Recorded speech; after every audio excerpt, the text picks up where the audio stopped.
Welcome to the Westminster Town Hall Forum, where for 33 years we have engaged the public in reflection and dialogue on the key issues of our day from an ethical perspective.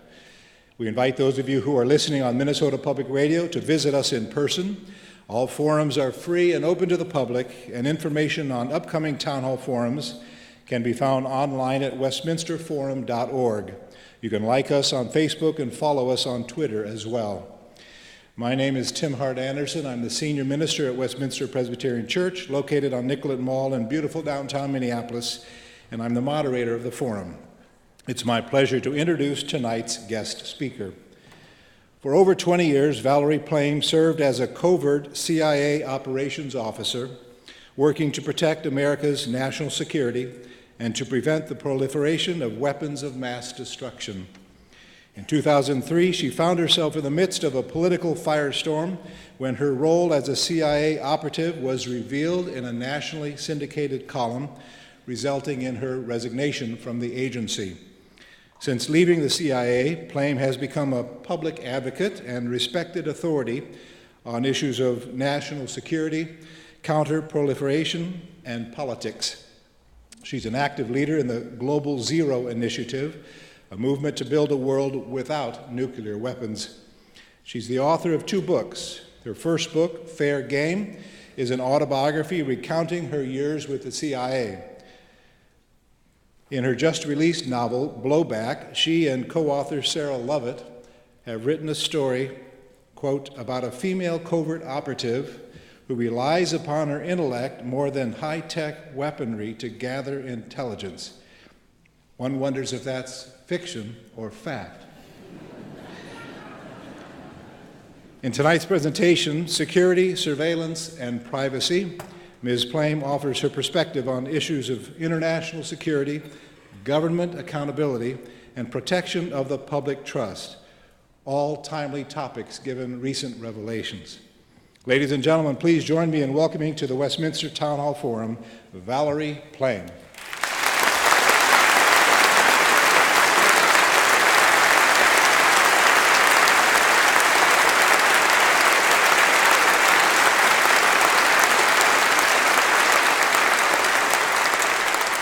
Good evening and thank you. What a delight it is to be here. I'm really honored. I've heard about the forum and now I understand why. A gorgeous venue, a beautiful place, and plus I'm always happy to be in Minnesota where you send such an interesting array of politicians to Washington. You never know who you guys are going to send. The fact is, I'm in the middle of this book tour for Blowback, and it gets really old after a while talking about yourself. So I am really thrilled to talk tonight, have an opportunity to talk about some real-world issues and not just fiction. I've been asked to speak about national security and privacy, so it's appropriate that I first give you my credentials for doing so. I served my country as a covert operations officer for the CIA. I went through intensive paramilitary training, which included how to fire a variety of weapons. I survived interrogation exercises, weeks of escape and evasion sort of exercises in the woods. And then I also did operational training, where you learn spy tradecraft. That is, how to conduct clandestine operations. For example, how to spot, assess, develop, and recruit assets that will provide intelligence to our policymakers, how to detect surveillance, clandestine communications, how to write intel reports.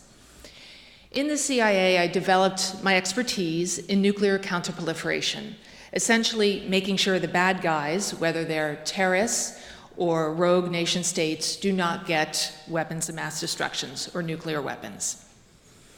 In the run-up to the war with Iraq, I was the head of worldwide operations to obtain intelligence on the genuine state of Iraq's presumed WMD. We targeted and recruited scientists, investigated their procurement networks, tried to figure out what was the state of their R&D, looked at how they were financing it. And this was all so that we could give our policymakers good intelligence so they could hopefully make good, wise decisions. In the course of my career, I submitted many requests to the FISA court. FISA is Foreign Intelligence Surveillance Act. It's overseen by a secret court, and they were always approved. We now know that like 99.9% of those are approved. But I will say at the time when we submitted these requests, those of us, my former colleagues that did so, did feeling that they were genuinely well-vetted requests. These were really bad guys that we needed further information on. So as we all know, we did go to a war with Iraq in March 2003, a decade ago.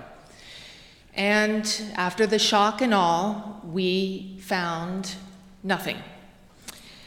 In July 2003, my husband, Ambassador Joe Wilson, wrote an op-ed piece for the New York Times entitled "What I Did Not Find in Africa." And in it, he accused the Bush administration of twisting and manipulating the intelligence to exaggerate the Iraqi nuclear threat. So to sell that to the American people, to sell the war to the American people. Remember how many times senior administrations told the American people there is an imminent nuclear threat, and we don't want to see the smoking gun in the shape of a mushroom cloud. 1 week later, my name and covert status and employment with the CIA was disclosed in a column by a conservative journalist. And it really was partisan payback for my husband speaking out and challenging the administration's rationale for going to war with Iraq.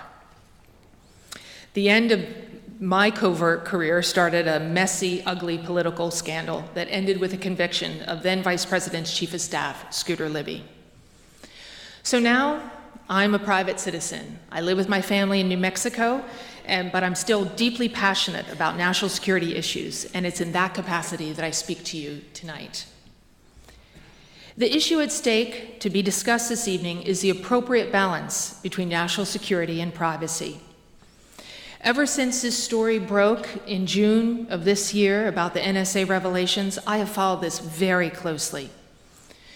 As I said, I now live in New Mexico, and I totally understand how Washington, D.C. and that whole inside baseball world, particularly as we're seeing it playing out right now with all the issues at stake with the debt ceiling and so forth, can seem really far away and not relevant to our everyday lives. However, the Snowden revelations about the extent of the NSA surveillance in this country will be felt by each of us individually. It will have a profound impact. These issues matter deeply because they go to the core essence of our Constitution, in particular the Fourth Amendment, and the ever-tense dynamic between security and privacy in a world that seems to have decreasing amounts of each. So let's take a moment and sort of review the bidding. What do we know so far? In June of this year, through a series of exposés in The Guardian, a UK newspaper, United Kingdom newspaper, journalist Glenn Greenwald with documentarian Laura Poitras broke the story about a former CIA employee and Booz Allen contractor, Edwin Snowden. Snowden had passed Greenwald a vast trove of documents on what Snowden thought was the illegal and overreach of the National Security Agency. We now know that the NSA has been secretly ordering phone companies such as Verizon and others to sweep up and hand over all the metadata from the phone calls of millions of its customers. And this includes phone numbers, duration of calls, routing information, and sometimes even the location of the callers. This collection actually started in the weeks and the months following the 9/11 attacks, when President Bush initiated warrantless domestic surveillance. As a result of this warrantless wiretapping program, high-ranking officials of his administration, including James Comey, who's now the head of the FBI, and his predecessor, Robert Mueller, they threatened to resign. They thought it was an overreach. Bush consequently backed off from some of those measures. But what happened then? Did Congress check this executive overreach? Did anyone hold them accountable? It did not. It adopted the worst features of the Bush program as law in the Protect America Act of 2007 and the Foreign Intelligence Surveillance Amendment Act of 2008. Congress took the additional step of immunizing all those corporations involved in those programs from any legal repercussions. So far from correcting those abuses, Congress institutionalized them. And at the same time, it had supported the executive branch's cloak of secrecy over these abuses and the classification of the legal opinions of the FISA court, whose rulings had given legal protection to the new surveillance programs. So, over the past decade, we know the NSA has secretly worked to gain access to virtually all communications entering, leaving, or going through the United States. Why would this be so? A key reason, according to a draft of the top-secret NSA Inspectors General report leaked by Snowden, is that at least a third of international telephone calls in the world enter, leave, or transit the United States. They all go through a small number of switches or choke points en route to their final destination. The United States is a major crossroads for international traffic. Here's what's more important. Virtually all internet communications in the world pass through the United States. So we've learned about two particular programs from Snowden. The first one is codenamed PRISM. PRISM gives the NSA access to data from individual internet companies such as Yahoo, Google, Microsoft. However, the companies claim they don't give the agency direct access to their servers. There's still a lot we don't know about how PRISM works, but basically it allows NSA to request data on specific people from all those major technology companies, Google, Yahoo, Facebook, and so forth. The government insists it's only allowed to collect data when given permission by the Foreign Intelligence Surveillance Court. According to Snowden's documents, there is another, more invasive program codenamed Upstream, and it's described as a collection of communications on fiber cables and infrastructure as the data flows past. So in contrast to PRISM, Upstream involves a collection of communications, both their metadata and content, as they pass through undersea fiber optic cables. As part of this cable tapping program in Upstream, the NSA has installed what amounts to computerized filters in telecommunications infrastructure throughout the country. According to this leaked IG report that we have because of Snowden, the agency has secret cooperative agreements with at least the top 3 telephone companies in the country. The filters, where all this data goes through, are placed at key junction points known as switches. For example, almost all the information going in and out of northwestern United States passes through a nearly windowless 9-story building on Folsom Street in San Francisco. This is AT&T's regional switching center. In 2003, the NSA built a secret room in the facility and filled it with computers and software from a company called Narus. Established in Israel by the Israelis, Narus is now owned by Boeing, and it specializes in spyware and especially equipment that examines the metadata, the names and addresses of people communicating on the internet, all as it zooms by at the speed of light. According to William Binney, who is a former senior NSA official, the NSA has established between 10 and 20 of these secret rooms all over the country. It's this daily access to the telephone metadata of all Americans without FISA warrants that the NSA tried to hide when they falsely denied that the agency had surveillance records on millions of Americans. Let me talk to you a little bit about the man who runs this empire, General Keith Alexander. I don't know if anyone here has ever been to Fort Meade, which is the NSA headquarters just outside of Washington, sort of between Baltimore and Washington.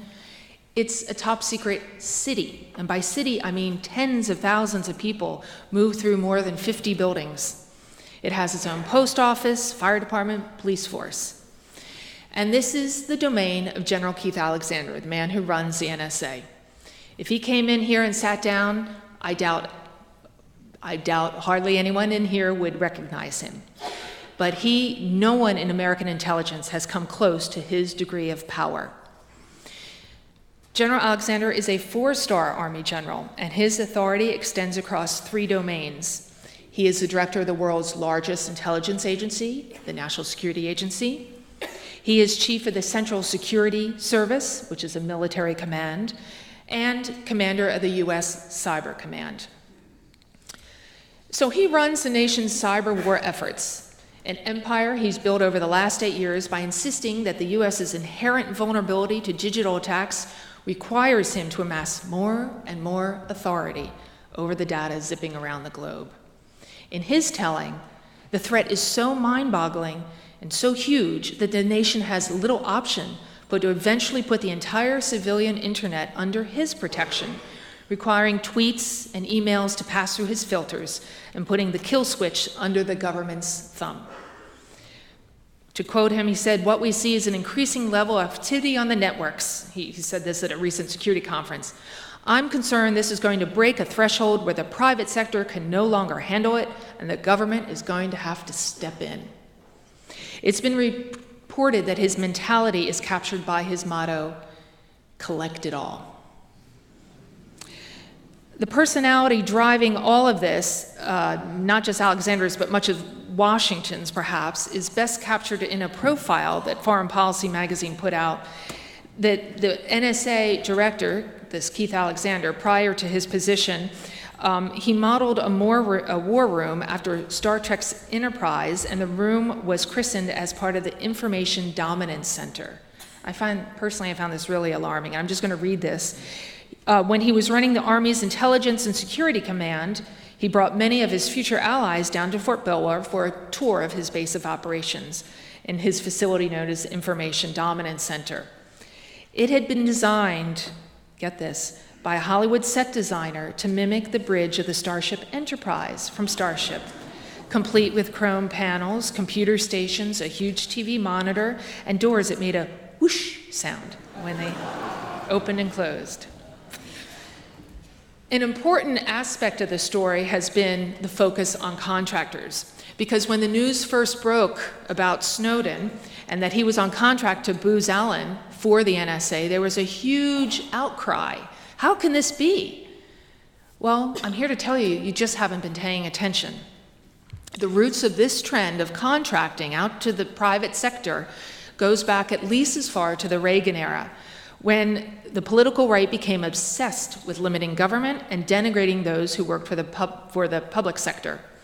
Began a wave of privatization, and this whole concept that everything was more cost efficient when done by the private sector. Last year, the Project on Government Oversight sent a letter to government officials poking holes in the Department of Defense's claims that it utilizes a cost-effective workforce. It showed that the contracting budget and spending data that of contractor employees to the Department of Defense cost nearly 3 times more than the average DoD civilian employee performing the same job. This new data highlights the fact that the federal government is contracting out services regardless of the extra cost. I can tell you today, as I follow the intelligence community very closely, it is so immense that no one person can manage or even comprehend its reach. My question is, when an operation of critical importance goes south, who do we prefer to try to correct that damage? Would it be a government employee whose loyalty belongs to their country, despite a modest salary, or the subcontractor who wants to assure that his much fatter paycheck keeps coming? I would recommend to you a book by Dana Priest, who writes for the Washington Post. She's a Pulitzer Prize-winning journalist. She wrote, I think it came out 2 years ago, Top Secret America, with William Arkin. It came out in 2011. And it details the astounding growth in contractors and sort of what I call the military-industrial intelligence complex since the 9/11 attacks. I can tell you, I go to Washington a couple times a year. I was just there recently, and every time I am taken with how it is absolutely a boom town. The billions of money that is rushing out like a fountain under the whole rubric of homeland security. You see it in the millions of feet of office space. You see it in the crowded restaurants. You see it in the cranes on the sky.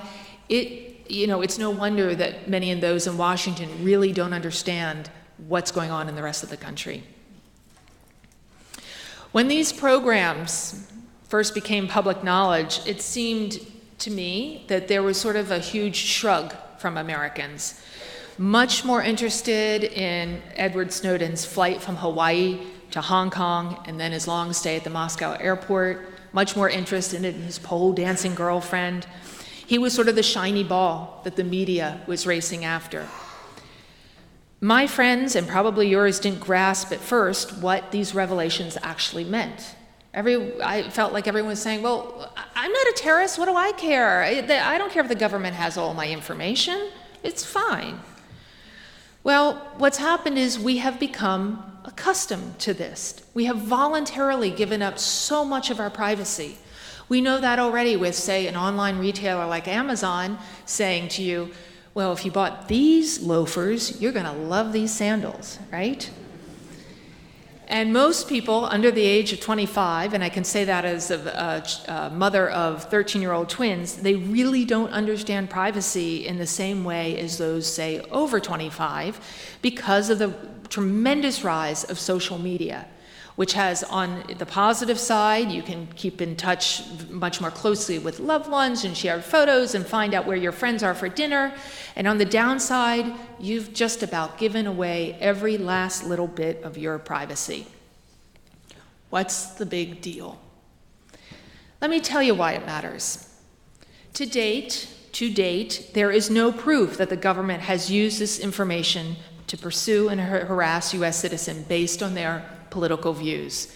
There's no sort of J. Edgar Hoover-like enemy list yet. But history teaches us the accumulation of personal information about law-abiding citizens carries tremendous potential for abuse, including harassment of minorities, political enemies, and social activists. It cannot be that hard to envision a scenario where one of us, it's only Kevin Bacon, this is 6 steps away, to find someone who maybe is on the terrorist watch list. What then? You have no idea who this person is, but a supercomputer at Fort Meade, or the soon-to-be operational Utah data center near Salt Lake City, has made this connection, and the next thing you know, you have a knock on your door. On this spying business, officials from the Director of National Intelligence, James Clapper, to very self-important senators are in effect telling Americans, don't worry, it's not that big a deal. Trust us. We're keeping Americans safe. What I say is this position must be turned on its head and open up to a genuine discussion about the necessary dynamic tension between security and privacy. President Obama said not that long ago that he, quote, welcomes the debate over the balance of security versus privacy, which is a wee bit disingenuous because we would not be having this debate if we had not known about these revelations. And just last week, Hillary Clinton said at Chatham House in London that we need to have a, quote, sensible adult conversation about the boundaries of state surveillance of our citizens in our democracies. Exactly. As it now stands, these programs are really ripe for abuse unless we establish ground rules and barriers between authentic national security interests and potential political chicanery. And I'm telling you, my husband, Joe Wilson, and I know a little bit about political chicanery. Bruce Schneier, who's a cryptographer and an author on security topics, has been working with The Guardian as they're going through these vast amount of data, all the documents that they have obtained from the NSA by Snowden. And he was asked, taken all together, what do we know? What does it reveal that we didn't know already? And he said, and I agree, it's not a big surprise to those of us watching the intelligence community. I mean, Brazil was very upset that we were, spying on them. But, those of us that follow this, what is amazing, however, is how robust the NSA surveillance is, how pervasive, and to what degree the NSA has commandeered the entire internet and turned it into a surveillance platform, He was asked, well, the NSA's mission is national security. How is this snooping really going to affect the average person? His answer was, and I agree, is that these NSA actions are making us all less safe. They're not just spying on the bad guys. They're deliberately weakening internet security for everyone, including the good guys. And it's sheer folly, he said, to believe that only the NSA can exploit the vulnerabilities they create. The internet, of course, is essential to our lives, and it's been subverted into a gigantic surveillance platform. The solutions must be political, and he said the best advice for the average person is to agitate for political change. This scandal is no longer about privacy or a particular violation of constitutional or legislative obligations. It's gone much beyond that. And I saw a metaphor that really caught my eye. It said that the American body politic is suffering a severe case of autoimmune disease, that our defense system is attacking other critical systems of our body. People I respect argue that if we do not ruthlessly expand our intelligence capabilities, we'll suffer terrorism and defeat. And they say whatever minor tweaks are necessary, the argument goes, the core of the operation is absolutely necessary and people will die if we falter. But for me, the question still remains, how much of what we have is really necessary and effective, and how much is bureaucratic bloat resulting in the all too familiar dynamics of organizational self-aggrandizement and expansionism? We need fundamental organizational reform. The so-called Outside Independent Experts Committee, which the president has appointed with insiders like Michael Morrell and Richard Clark, don't come close to doing the trick. It has been suggested that maybe the NSA needs to be put into a sort of receivership, and insiders, beginning at the very top, need to be removed and excluded from the restructuring process. It was their expertise that led to this mess, and it would be a hindrance, not a help, in cleaning it up. We need a forceful, truly independent outsiders with strong direct congressional support who would recruit former insider dissenters like Thomas Drake or William Binney to reveal where the bodies are buried.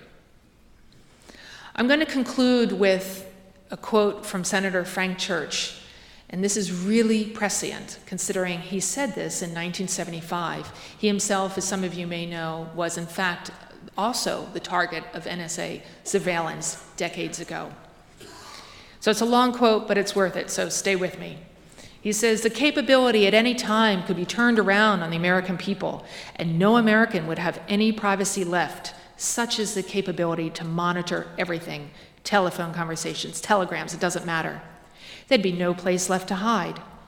If this government ever became a tyranny, if a dictator ever took charge in this country, the technological capacity that the intelligence community has given the government could enable it to impose total tyranny. And there'd be no way to fight back, because the most careful effort to combine together in resistance to the government, no matter how privately it was done, is within the reach of the government to know. Such is the capability of this technology. I don't want to see this country ever go across the bridge. I know the capacity that there is to make tyranny total in America, and we must see to it that this agency and all agencies that possess this technology operate within the law and under proper supervision so that we never cross over that abyss. That is the abyss from which there is no return. And mind you, that was spoken in 1975. Senator Church has certainly absorbed the lessons of George Orwell's 1984. And I would say from the recent evidence, there are still a lot of lessons to be learned. I thank you for your time, and I really look forward to your questions. Thank you.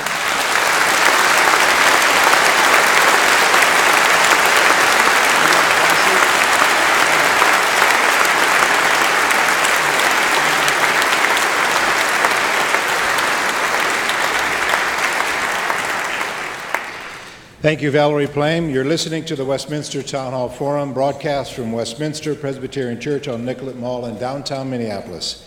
I'm Tim Hart Anderson, Senior Minister at Westminster Presbyterian Church and moderator of the forum. Our speaker tonight is national security expert Valerie Plame. While the ushers collect questions from the in-house audience, I'd like to invite the radio audience to join us here at Westminster Church on Thursday evening, November 7 at 7 p.m.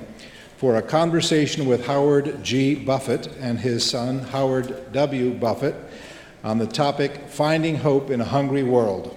Visit our website, westminsterforum.org, for more information on our upcoming events. And now, Ms. Plame, if you would return to the pulpit, I will present the questions from our audience. want to ask a question a little bit in a different direction from where you've been heading. You've been on the inside of the intelligence community, and I wonder if you might share with us, if you can, some instances where collecting intelligence has actually done some good for the country. Yeah, as the saying goes, it's always easy to point out the mistakes made, right? But the successes are unheralded. I was really proud to serve my country. I loved my job, and if none of that had happened in 2003, I would be overseas right now, collecting my government paycheck, but doing work that I really, from which I derived a great sense of satisfaction. A terrific success that I can talk about because it has been made public. I was fortunate enough to work with some of the people that were responsible for bringing down A.Q. Khan, who is the Pakistani nuclear scientist who for decades was essentially a nuclear entrepreneur. He would sell any nuclear technology or widget you wanted at the right price. He is now more or less under house arrest in Pakistan, but his tentacles spread worldwide, and he was very much involved in selling nuclear technology to Libya. And if you recall, in December 2003, they were caught red-handed, and Libya essentially said, "Uncle, okay, we're not going to do that anymore." So that's a very public case that I can talk to you about, a great success. And I continue to work, as you mentioned in the introduction, I work with a group called Global Zero, which works toward a world without nuclear weapons. I've sort of evolved in my viewpoint when I worked for the CIA. I was so busy into operations, I was doing things to sort of delay, deter, do what you can to stop nuclear proliferation, or at least give a chance for diplomacy and other politics to work. But I've moved a little bit down the continuum now where I really believe we have to put zero as our ultimate objective. We have to go to that. We've just been lucky so far.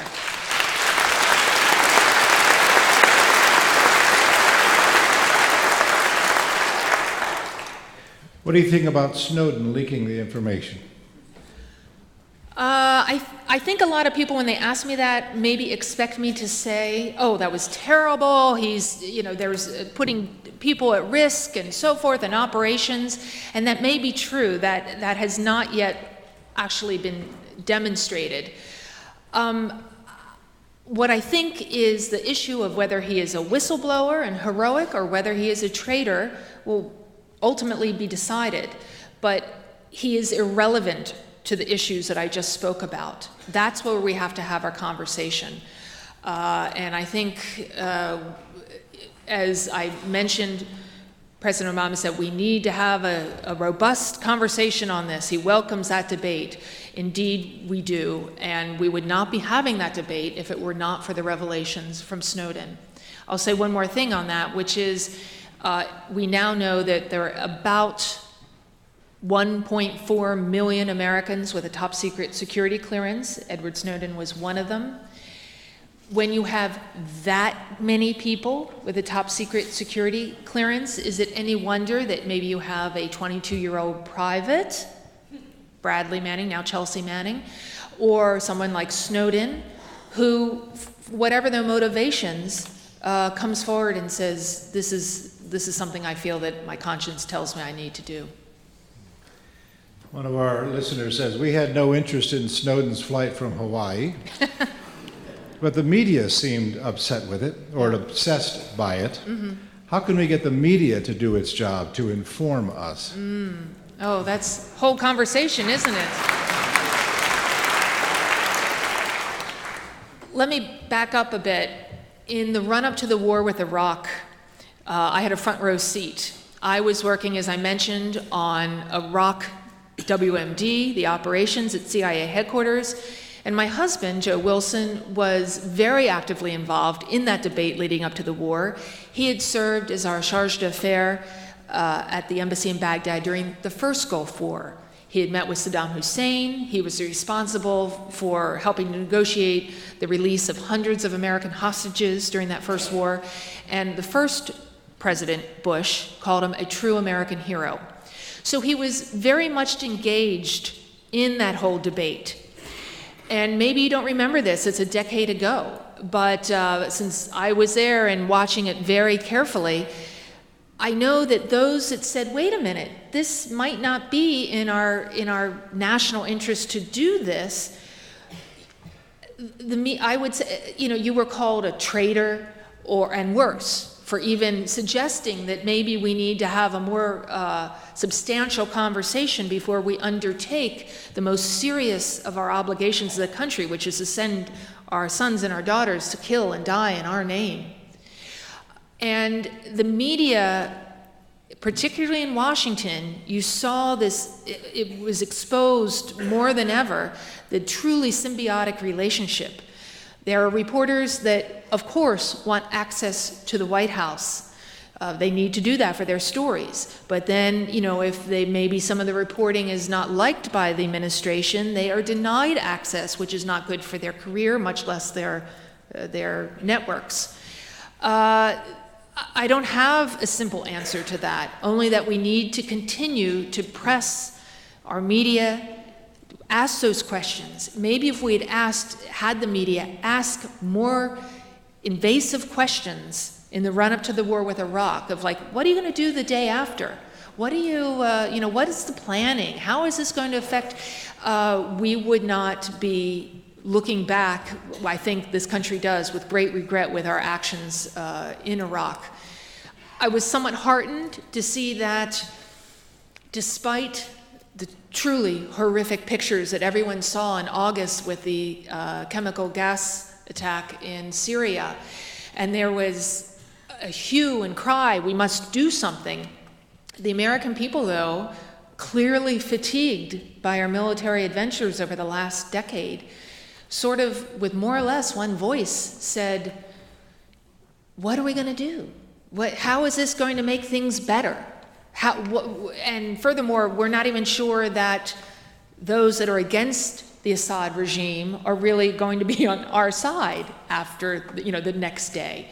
And so we did pull back, and there does seem to be some very good progress. They through a variety of several events that led us to the point where they are destroying their chemical arsenal now.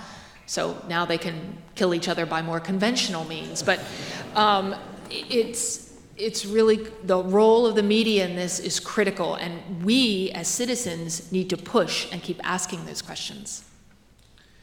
Are we twisting intelligence about Iran's nuclear program? It feels like a similar buildup to the Iraq situation. I believe tomorrow talks start in Geneva at a very high level between Iran and the United States on the issue of Iran's nuclear. Clearly, they desire a nuclear weapon. And I am heartened by that because it's the first time since the revolution that the Iranian Revolution that we've had diplomatic talks at that level. That's huge. Imagine with your friends that you haven't spoken to in some weeks or months or even years, how the potential for misunderstanding, miscommunication grows, right, when you don't speak. The same thing goes with nation states.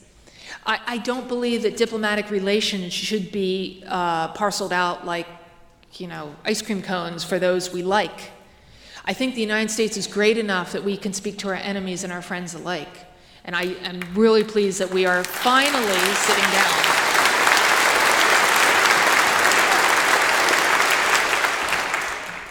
Iran has clearly been deeply hurt by the sanctions that we've imposed on them.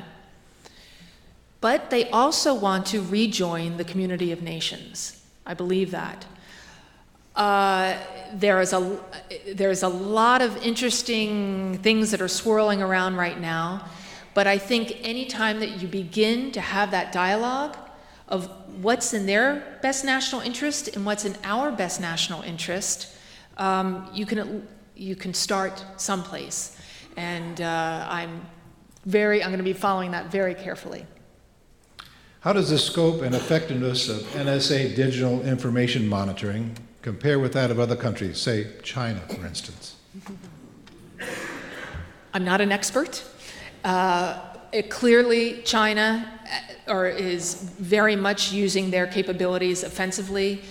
But from what I have read in preparation for my remarks this evening and everything that I've seen, I think NSA's capabilities are certainly superior. I'm not saying that by any means that you take anyone else's, any other country's attempts at doing the same thing casually or underestimate them.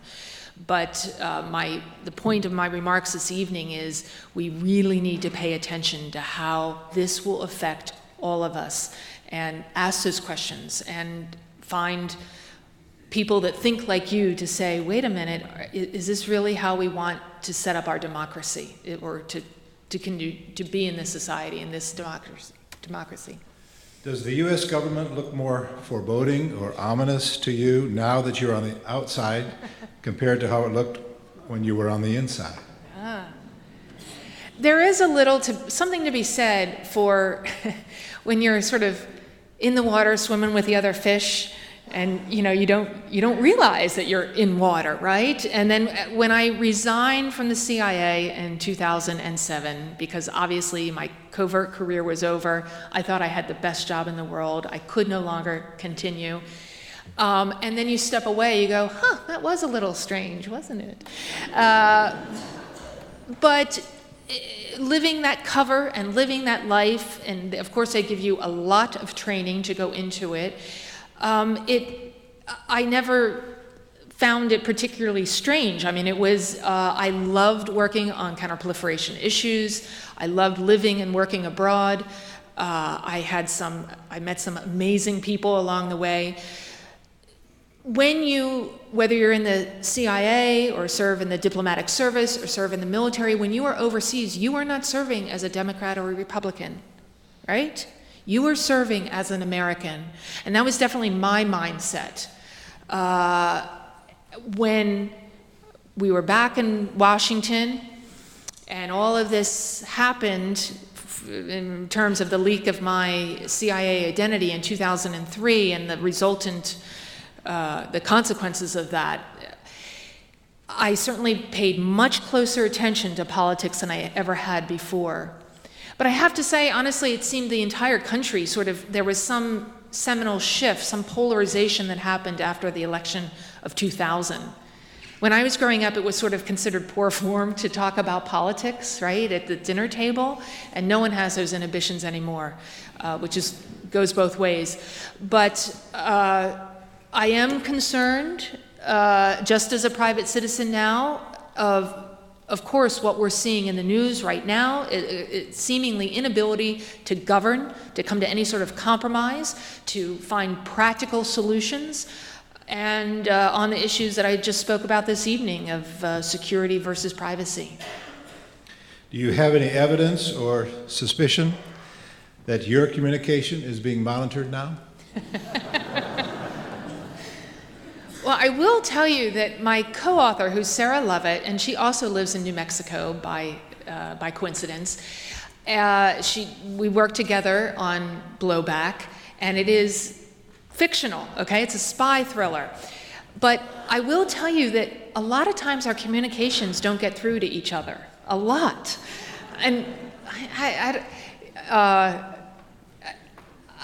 don't know. I would... who knows? Clearly there is a big net out there, a big, big net. We should know that the NSA doesn't need to listen in tonight. They can hear you tomorrow on NPR at noon. How convenient. How convenient. How would any of us know that we are being monitored by the government? I was, in preparing my remarks for this evening, I was looking at that, and people who I look to that are a lot smarter on those issues than I am say basically we're in trouble.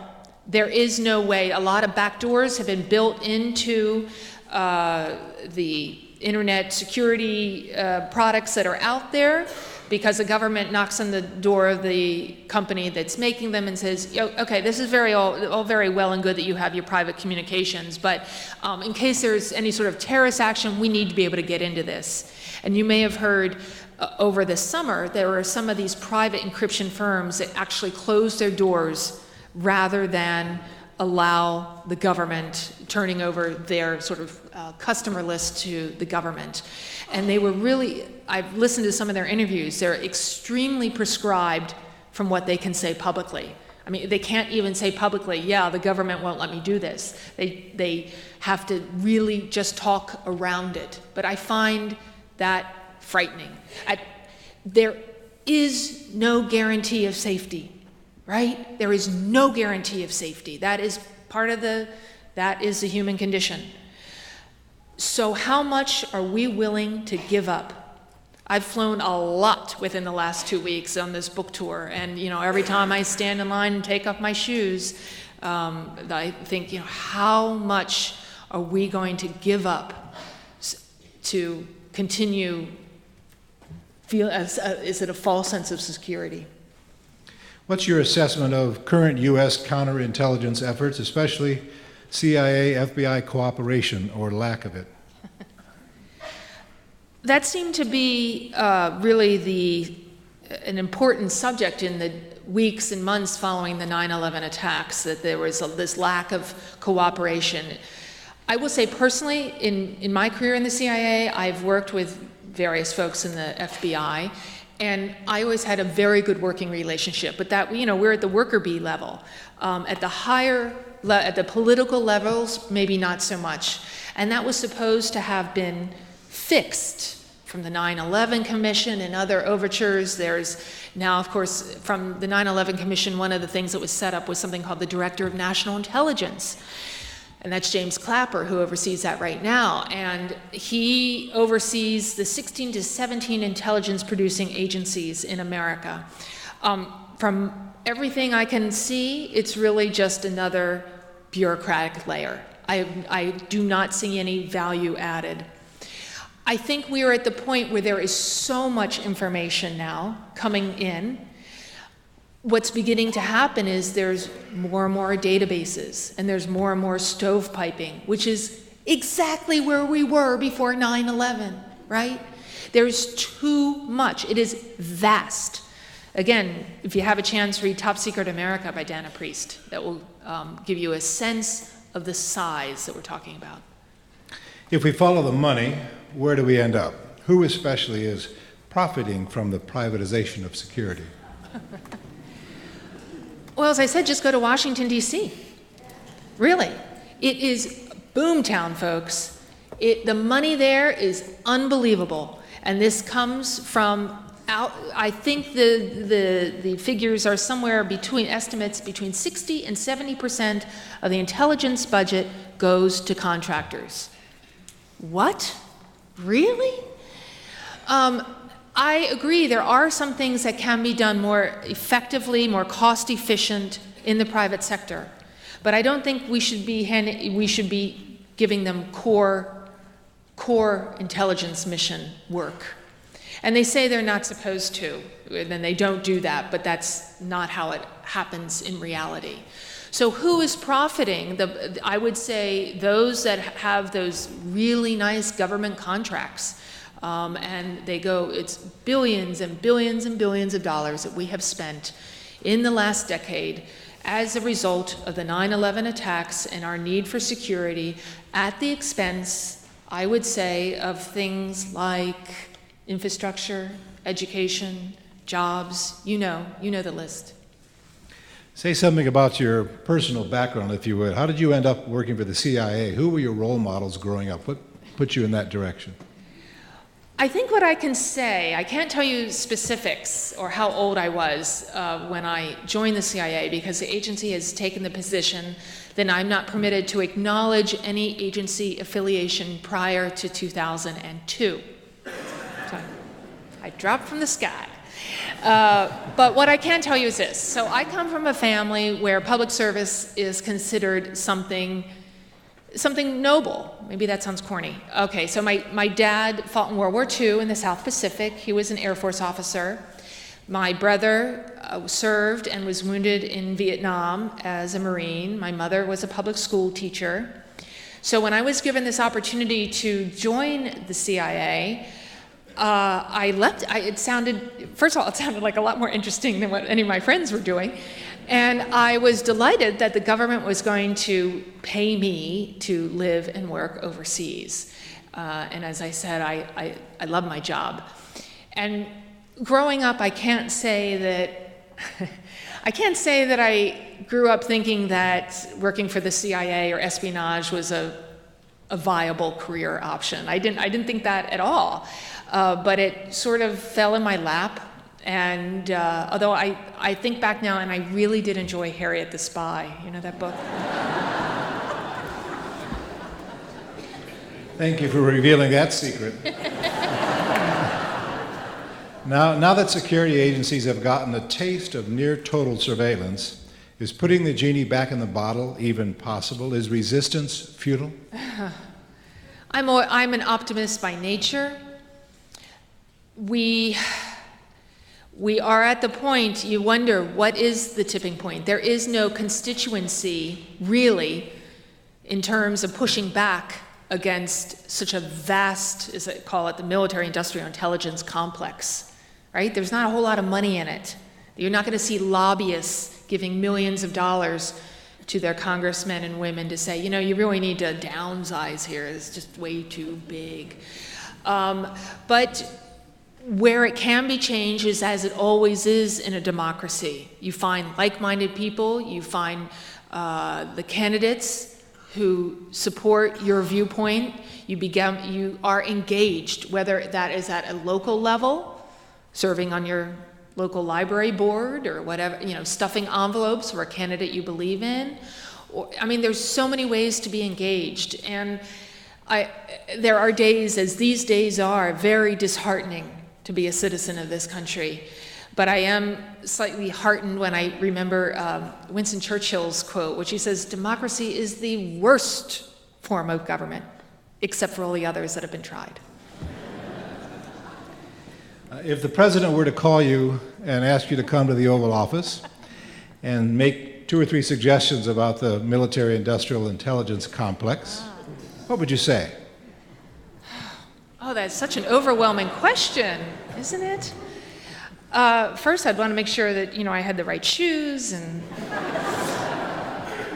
Overwhelming. I would speak to him if he would give me, you know, getting 30 seconds of the president's time is absolutely precious, but I'd try to condense what I just said down into that 30 seconds.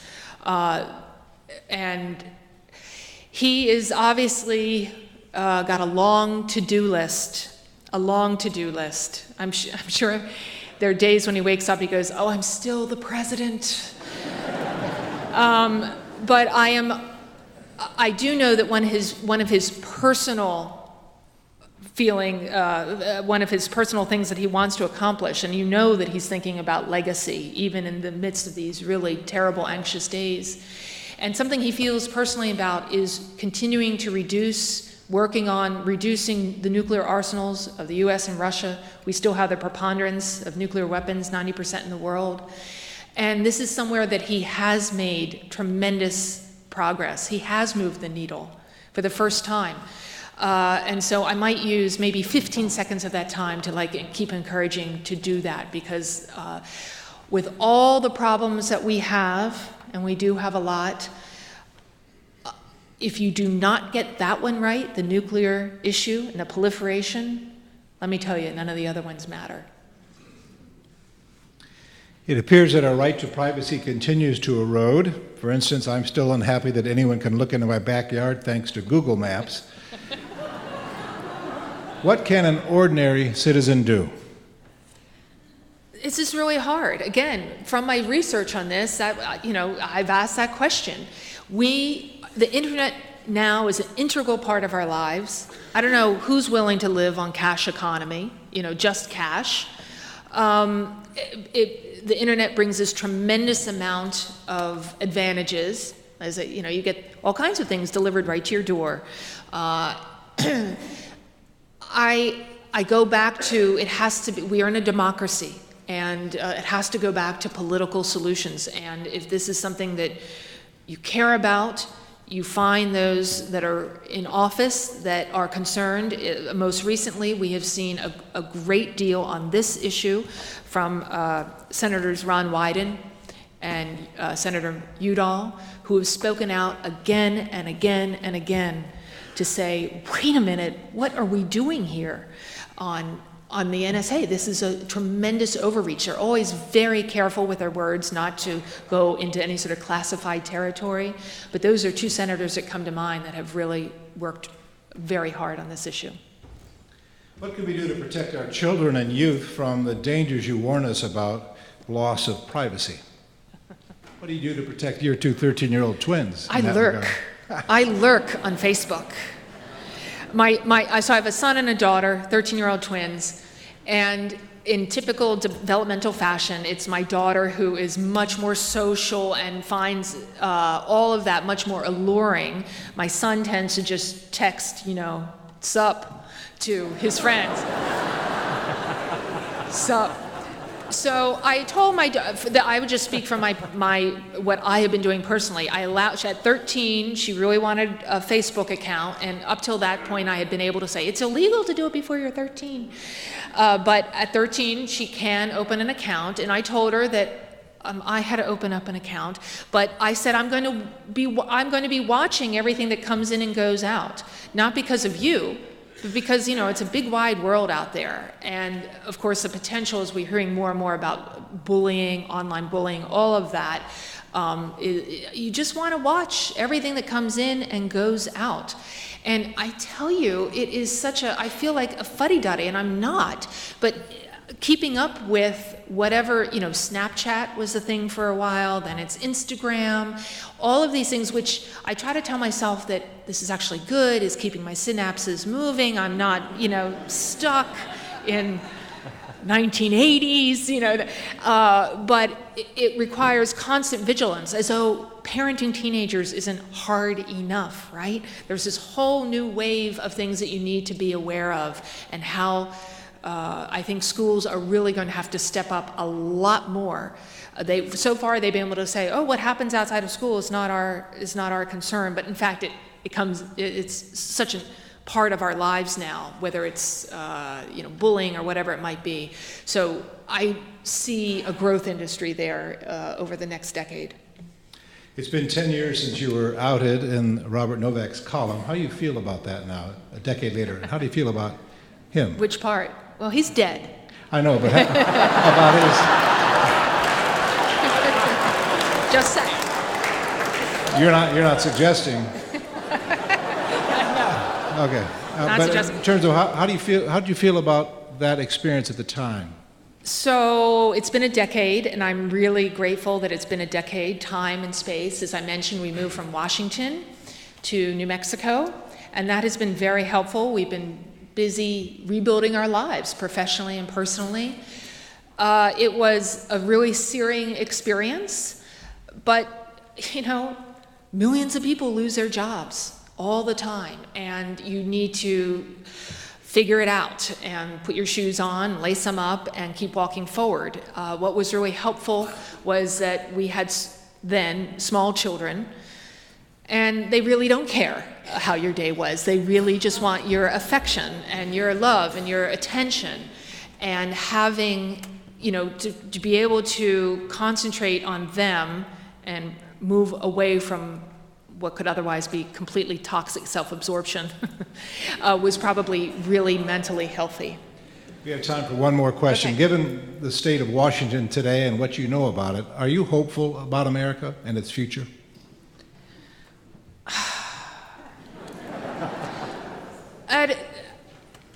I can always joke about it, of course, but right, we're on the eve. We don't really know where this country is going to be going in the next few days and months. How is this going to happen?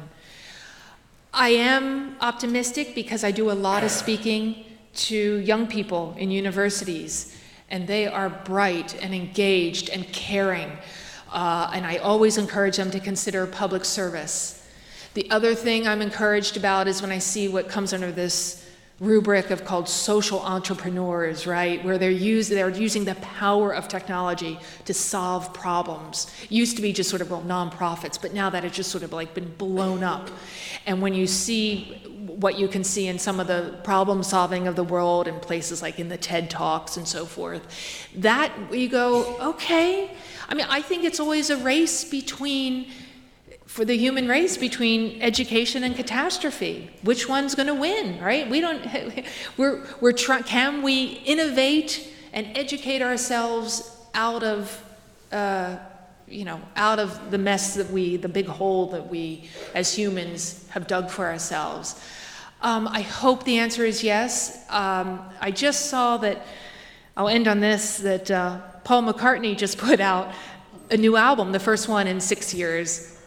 And one of his songs, the lyrics to one of his songs says something like, before you go, try to do something good, right? And that's all you can do. You try to take whatever you've been given, whatever's positive, pass it along in whatever form that might be. And that's all you can hope for, that you do a little bit of good in this world before you go on. Thank you, Valerie Plame. Thank you.